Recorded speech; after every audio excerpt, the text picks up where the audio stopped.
한방톡톡, 평소 궁금했던 한방 상식에 대한 궁금증을 풀어보는 시간입니다. 오늘도 건강톡톡 시청자의 건강 고민 도착해 있는데요. 오늘은 강원도에서 김인식 님이 보내주신 사연입니다. 환갑이 지난 후부터 조금만 걸어도 숨이 찹니다. 특히 계단을 올라갈 때면 숨이 넘어갈 것 같이 힘이 드네요. 어떨 때는 가슴에 통증도 같이 느껴집니다. 심장에 문제가 있는 것 같아서 심근경색과 심장 검사를 받아봤는데 기관지 확장증이 약간 보이기는 하지만 큰 문제는 없다고 합니다. 그렇지만 일상생활에서는 조금만 걸어도 숨이 차오르니까 몸도 힘들고 마음도 우울합니다. 어떻게 하면 좋을까요? 조금만 걸어도 숨이 차고 또 호흡이 가빠진다 이렇게 얘기를 해주셨는데 심근경색을 좀 의심해 봐야 될 것 같아요. 네. 우리가 이제 숨이 차거나 가슴이 답답한 경우 여러 가지 생각들을 할 수가 있어요. 그거와 관련된 병들이 여러 가지가 있습니다. 물론 오장육부에 어떤 이상이 있는 경우도 있지만 그렇지 않으면서도 복부 율동이 안 된다든지 기가 부족된다든지 이런 거에 의해서 오는 숨차거나 이런 것들이 많이 있습니다. 한의학에서 볼 때 숨이 차다는 것은 심폐 기능이 좋지 않다는 뜻입니다. 한의학적으로는 천증이라고 해서 천식과 비슷한 증상이 있는데 그 증상으로 숨이 찰 수도 있습니다. 또 단기증이라든지 상기증, 심폐 기 부족으로 숨이 찰 수도 있는 것입니다. 사연을 보내주신 분은 조금만 움직이면 숨이 차다고 하셨는데 형상이라든지 색깔, 맥 등을 더 알아봐야 정확한 숨찬 원인을 찾아낼 수가 있는 것으로 보여집니다. 제가 보기에는 심폐기가 부족한 것이 하나의 원인이지 않는가 이렇게 생각할 수도 있습니다만 이 심폐의 기가 부족하다는 얘기는 자동차가 차체가 큰데 큰 대형차를 몰고 있는데 그 속에 경차 엔진이 들어가다 보니까 조금만 움직이면 심폐에 부담이 가는 것입니다.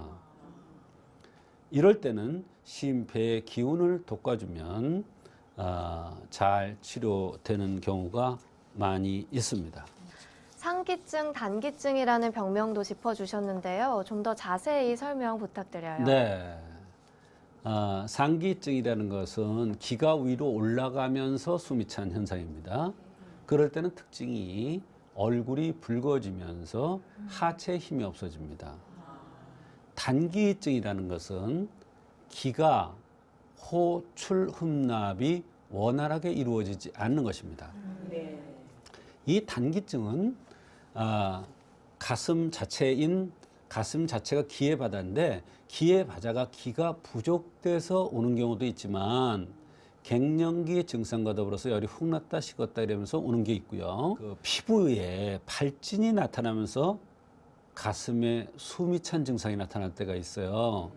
이럴 때는 특징이 대변으로 백농이라고 해서 곱동 같은 게 동시에 나는 게 특징입니다. 그래서 단기증이라도 여러 가지 원인에서 오는 경우가 많은데요. 어떤 원인에서 이렇게 숨이 찬 증상이 나타나는지는 여러 가지 형생, 맥증, 말하자면 생긴 모습, 맥, 그다음에 동반되는 증상들을 보아서 정확한 원인을 찾아내야 될 것 같습니다. 유난히 좀 체격이 있고 살집이 있으신 분들 중에 호흡 문제로 고민이 있으신 분들 계실 것 같아요. 그렇습니다. 네, 이런 분들은 좀 심폐 기능이 약하다고 볼 수 있는 건가요?